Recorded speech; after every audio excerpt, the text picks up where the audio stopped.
Hello friends, ओम श्री गणेशाय नमः। आप सभी का स्वागत है आपके अपने यूट्यूब चैनल पर। फ्रेंड्स, आज हम आपको इस वीडियो में बताने जा रहे हैं साल 2025 की ज्येष्ठ मास की सोमवती अमावस्या, वट सावित्री व्रत, शनि जयंती के शुभ मुहूर्त, पूजा विधि, व्रत कथा, महत्व और उपायों के बारे में। फ्रेंड्स, वीडियो शुरू करने से पहले आपसे रिक्वेस्ट है, अगर आप हमारे चैनल पर नए हैं और आपने अभी तक चैनल को सब्सक्राइब नहीं किया है तो प्लीज सब्सक्राइब कीजिएगा चैनल को, साथ ही प्रेस कीजिएगा बेल आइकन को, जिससे नए वीडियो से रिलेटेड नोटिफिकेशन आपको तुरंत प्राप्त हो सके। और वीडियो पसंद आने पर वीडियो को लाइक और शेयर जरूर कीजिएगा, ताकि सभी भक्तों को इस वीडियो का लाभ प्राप्त हो सके। और कमेंट बॉक्स में ओम श्री गणेशाय नमः जरूर लिखिएगा। अखंड सौभाग्य की प्राप्ति के लिए वट सावित्री व्रत हर साल ज्येष्ठ मास की अमावस्या को रखा जाता है। धार्मिक मान्यताओं के अनुसार जो व्रती सच्चे मन से इस व्रत को करते हैं, उनकी सभी मनोकामनाएं शीघ्र ही पूर्ण होती है और साथ ही उनके पति को लंबी आयु प्राप्त होती है। कई जगह पर इस व्रत को ज्येष्ठ पूर्णिमा के दिन भी रखा जाता है। मान्यता है कि इस दिन माता सावित्री ने अपने दृढ़ संकल्प और श्रद्धा से यमराज द्वारा अपने मृत पति सत्यवान के प्राण वापस पाए थे। इसलिए महिलाओं के लिए यह व्रत बेहद ही फलदायी माना जाता है। इस दिन सुहागन महिलाएं पूरा श्रृंगार कर वट वृक्ष की पूजा करती हैं। वट वृक्ष की जड़ में भगवान ब्रह्मा, तने में भगवान विष्णु, पर डालियों और पत्तों में भगवान शिव का निवास होता है। महिलाएं इस दिन यम देवता की भी पूजा करती हैं। साल 2025 में वट सावित्री व्रत 26 मई 2025 को है। दरअसल ज्येष्ठ अमावस्या का आरंभ 26 मई 2025 को दोपहर 12:12 से होगा और इसका समापन 27 मई 2025 को सूर्योदय के कुछ समय बाद ही हो जाएगा। शास्त्र सम्मत है कि जिस दिन दोपहर के समय में अमावस्या तिथि होती है, उसी दिन वट सावित्री का व्रत किया जाना चाहिए। इस नियम के अनुसार वट सावित्री का व्रत 26 मई को किया जाएगा। इसी दिन पितरों के निमित्त श्राद्ध, तर्पण और ब्राह्मण भोजन भी किया जाएगा। और शनि जयंती भी वट सावित्री के दिन 26 मई को ही मनाई जाएगी। 27 मई को सूर्योदय कालीन अमावस्या होने से इस दिन अमावस्या का स्नान दान किया जा सकेगा। इस दिन भौमवती अमावस्या रहेगी, लेकिन अब की बार 26 मई को सोमवार होने से ज्येष्ठ अमावस्या पर सौभाग्यदायक सोमवती अमावस्या का भी संयोग बन रहा है। ऐसे में सुहाग की लंबी उम्र की कामना से जो सुहागन महिलाएं वट सावित्री का व्रत रखेंगी, उनको यमराज जी के साथ साथ शिव जी की कृपा का भी लाभ मिलेगा। इस पर उत्तम संयोग यह भी है कि इस दिन चंद्रमा अपनी राशि वृषभ में संचार करेंगे। वट सावित्री व्रत पर बना यह संयोग भी व्रतियों के लिए उत्तम फलदायी रहेगा। फ्रेंड्स, अब आइए जानते हैं साल 2025 की ज्येष्ठ अमावस्या, वट सावित्री व्रत, सोमवती अमावस्या और शनि जयंती के शुभ मुहूर्त के बारे में। हिंदू पंचांग के अनुसार साल 2025 में ज्येष्ठ अमावस्या 26 मई 2025 सोमवार के दिन है। ज्येष्ठ कृष्ण अमावस्या तिथि प्रारंभ होगी 26 मई 2025 को दोपहर 12:11 पर और ज्येष्ठ कृष्ण अमावस्या तिथि का समापन होगा 27 मई 2025 को सुबह 8:31 पर। वट सावित्री व्रत का पूजन का समय रहेगा, ब्रह्म मुहूर्त का शुभ मुहूर्त रहेगा सुबह 4:03 से सुबह 4:44 तक और प्रातः संध्या का मुहूर्त रहेगा सुबह 4:24 से सुबह 5:25 तक और अभिजीत मुहूर्त रहेगा सुबह 11:51 से दोपहर 12:46 तक और विजय मुहूर्त रहेगा दोपहर 2:36 से दोपहर 3:31 तक और गोधूली मुहूर्त रहेगा शाम 7:10 से शाम 7:31 तक। वट सावित्री व्रत पूजन शुभ चौगड़िया मुहूर्त, अमृत का मुहूर्त रहेगा सुबह 5:25 से सुबह 7:09 तक और शुभ का मुहूर्त रहेगा सुबह 8:52 से सुबह 10:35 तक और लाभ और उन्नति का मुहूर्त रहेगा दोपहर 3:45 से शाम 5:28 तक और शाम 5:28 से शाम 7:11 तक। फ्रेंड्स, आप हमारे चैनल पर ज्वाइन बटन को दबाकर हमारे चैनल के मेंबर भी बन सकते हैं। हम हमारे चैनल के मेंबर्स के कमेंट्स को टॉप प्रायोरिटी पर रखकर उनका रिप्लाई करते हैं। फ्रेंड्स, अब ये जानते हैं वट सावित्री व्रत के लिए क्या क्या पूजन सामग्री आवश्यक होती है। वट सावित्री पूजा के लिए पवित्र तथा साफ कपड़े से बनी माता सावित्री की मूर्ति लें। बांस से बना पंखा, बरगद के पेड़ में परिक्रमा के लिए लाल धागा, मिट्टी से बने कलश और दीपक। फल में आप मौसमी फल जैसे आम, केला, लीची, सेब, नारंगी, खरबूजा आदि चढ़ा सकते हैं। पूजा के लिए लाल वस्त्र, सिंदूर, कुमकुम, रोली, चढ़ावे के लिए पूरी पकवान बनाएं। बरगद का फल, अक्षत, हल्दी, 16 श्रृंगार, जलाभिषेक के लिए पीतल का पात्र।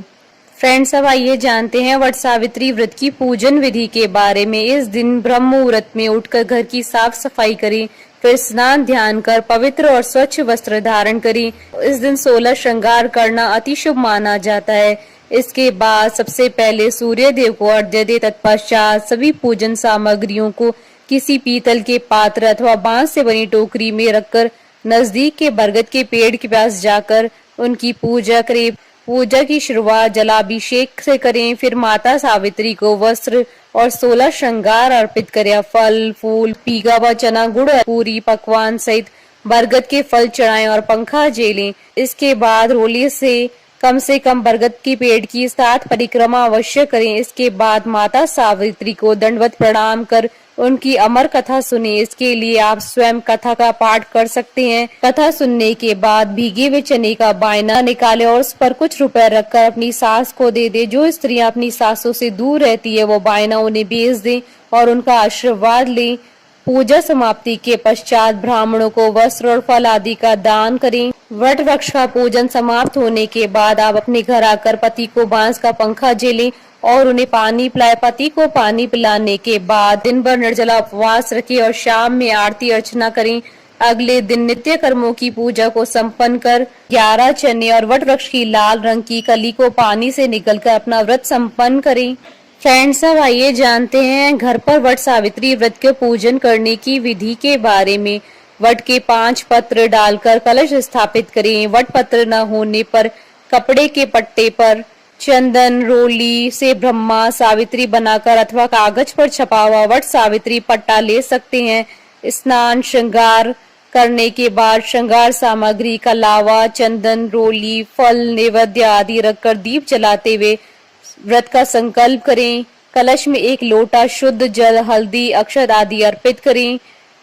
कलश पर 7 बार कलावा लपेटे और 11 परिक्रमा करें।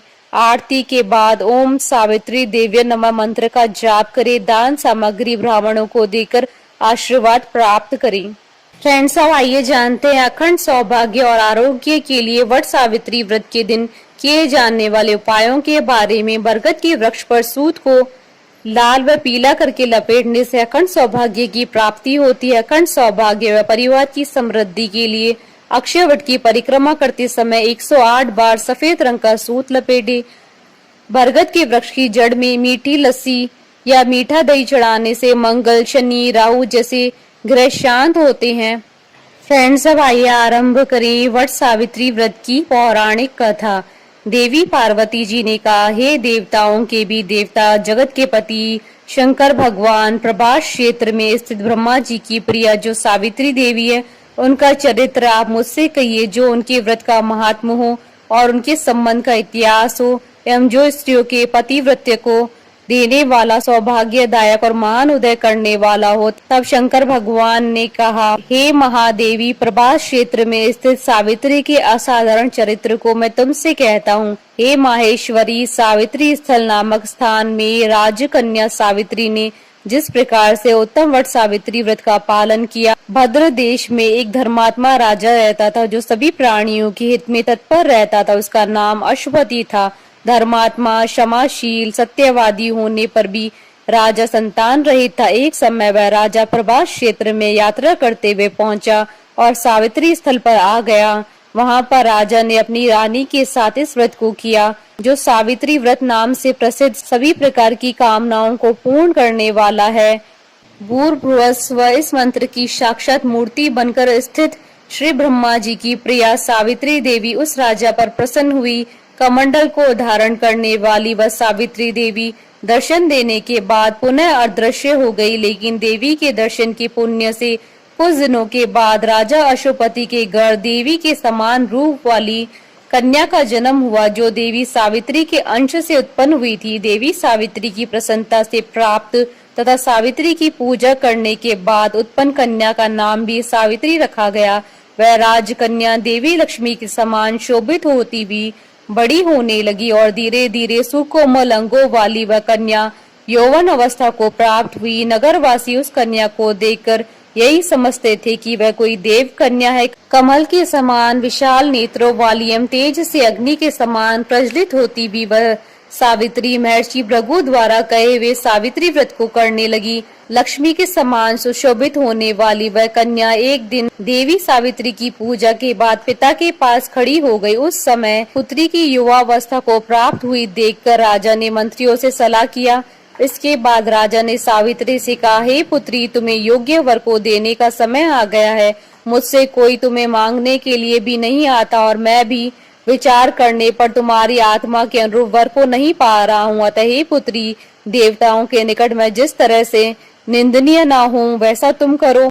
मैंने धर्म शास्त्र में पढ़ा और सुना भी है कि यदि पिता के गृह में रहती हुई विवाह के पहले ही जो कन्या रजोधर्म से युक्त हो जाती है उसके पिता को बड़ा पाप लगता है। इसलिए हे पुत्री, मैं तुमको भेज रहा हूँ कि तुम स्वयं ही अपने योग्य वर ढूंढ लो। वृद्ध मंत्रियों के साथ शीघ्र जाओ और मेरी बात को मानो।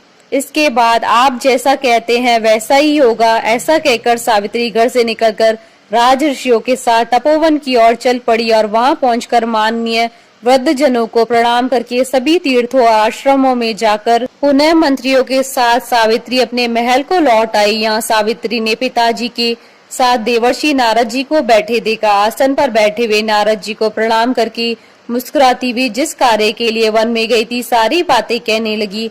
सावित्री बोली, हे नारद जी, शाल्व देश में धर्मात्मा दुम्तसेन नाम से विख्यात एक क्षत्रिय राजा हैं जो देव योग से नेत्रहीन हो गए हैं। रुक्मी नामक उनके एक सामंत ने उनसे राजपाट छीन लिया है। वह अपने पुत्र और पत्नी के साथ वन में रह रहे हैं। उनका पुत्र सत्यवादी और धर्मात्मा है। उसे ही मैंने अपने पति के रूप में वरण किया है। नारद जी सावित्री के वचनों को सुनकर बोल पड़े कि हे राजन, सावित्री ने यह बड़ा कष्टप्रद कार्य कर डाला। बाल बुद्धि होने से इसने केवल गुणवान समझकर सत्यवान को वरण कर लिया। सत्यवान मिट्टी के घोड़े बनाता है और घोड़े का चित्र भी बनाता है। इसे उसे चित्राश्व भी कहते हैं। सत्यवान दान और गुण में रंती देव के शिष्य के समान है। ब्राह्मणों की रक्षा करने वाला है और सत्यवादी भी है। राजा यताति के समान उदार, चंद्रमा के समान प्रिय लगने वाला है। रूप में दूसरे अश्विनी कुमार के समान और दुम्तसेन के समान बलवान है, लेकिन उसमें केवल एक दोष है, दूसरा कोई नहीं कि सत्यवान आज से ठीक 1 वर्ष पर शीर्णायु हो जाने से देह त्याग कर देगा। इस प्रकार नारद जी की बात सुनकर राज्य कन्या सावित्री ने राजा से कहा, राजा, लोग किसी से एक बार कोई बात कहते हैं, ब्रह्मवेता एक ही बार कहते हैं और एक ही बार कन्या दी जाती है। ये तीनों कर्म एक ही बार किए जाते हैं, बार बार नहीं। दीर्घायु हो या अल्पायु, गुणवान हो या निर्गुण, वर को एक ही बार वरण कर लिया, अब वह दूसरे वर को वरण नहीं करूंगी। नारद जी ने कहा, हे राजन, यदि आपको उचित लगता है तो अपनी पुत्री सावित्री का कन्यादान शीघ्र कर डालिए। राजा ने शुभ मुहूर्त में विधि विधान पूर्वक सत्यवान के संग सावित्री का विवाह करवा दिया। सावित्री अपने पति को पाकर ऐसे प्रसन्न थी जैसे पुण्यवान पुरुष स्वर्ग को पाकर प्रसन्न होता है। सावित्री उस सत्यवान के साथ आश्रम में रहते हुए नारद जी की कही हुई बात को याद करती रहती थी। उस दिन को गिनती रहती थी जब सत्यवान देह त्याग कर चले जाएंगे। जब सत्यवान के मरण के केवल 3 दिन शेष रहे, तब सावित्री ने निर्हार रहकर व्रत किया और तीसरे दिन सुबह स्नान करके देवता और पितरों का पूजन किया। फिर सास ससुर की चरण वंदना करके वह भी अपने पति के साथ जंगल की ओर चल पड़ी। जंगल में लकड़ी काटते काटते अचानक से सत्यवान के सिर में दर्द होने लगा। सावित्री ने कहा कि आप कुछ देर मेरी गोद में सिर रखकर सो जाइए, फिर हम आश्रम की ओर चलेंगे। जैसे ही सत्यवान सावित्री की गोद में लेटे, वैसे ही सावित्री ने देखा कि वह सांवले पिंगल वर्ण वाले किरीटधारी पीत वस्त्र पहने हुए साक्षात सूर्य के समान उदित हुए पुरुष उनके सामने खड़े हैं। सावित्री ने उन्हें प्रणाम किया और उनसे पूछा कि आप कौन है। इस पर यमराज ने कहा कि मैं प्राणियों के लिए भयंकर और कर्मानुसार उनका उचित दंड देने वाला यम हूँ। सो हे पतिव्रता सावित्री, समीप में पड़े हुए तुम्हारे पति की आयु समाप्त हो गई है, इसे यमदूत पकड़कर नहीं ले जा सकेंगे, इसलिए मैं स्वयं आया हूँ। ऐसा कहकर फांस के लिए हुए यमराज ने सत्यवान के शरीर से अंगुष्ठ मात्र शरीर वाले जीवात्मा को बलपूर्वक निकाल दिया। इसके बाद यमपुरी की ओर चलना शुरू किया। सावित्री भी यम के पीछे पीछे चलने लगी। यमराज ने सावित्री से कहा कि कोई भी जीव बिना आयु समाप्त हुए यममार्ग से नहीं जा सकता। सावित्री ने यमराज से कहा कि आप जैसे सज्जन पुरुष के साथ मैं चल रही हूँ, मेरे पति आपके साथ हैं, तो मुझे आपके साथ चलने में कोई शर्म और गिलानी नहीं हो रही है। दूसरी बात, स्त्रियों के लिए इस पृथ्वी पर लोक में पति को छोड़कर कोई अन्य स्थान नहीं है, इसलिए मैं आपका अनुगमन कर रही हूँ।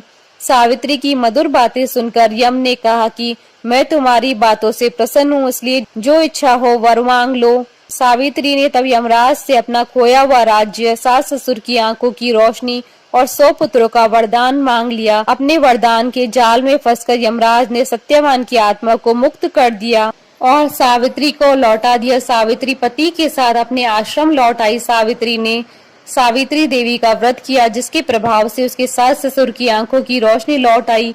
इनका राज्य भी मिल गया, 100 पुत्र हुए। बोलिए सावित्री माता की जय।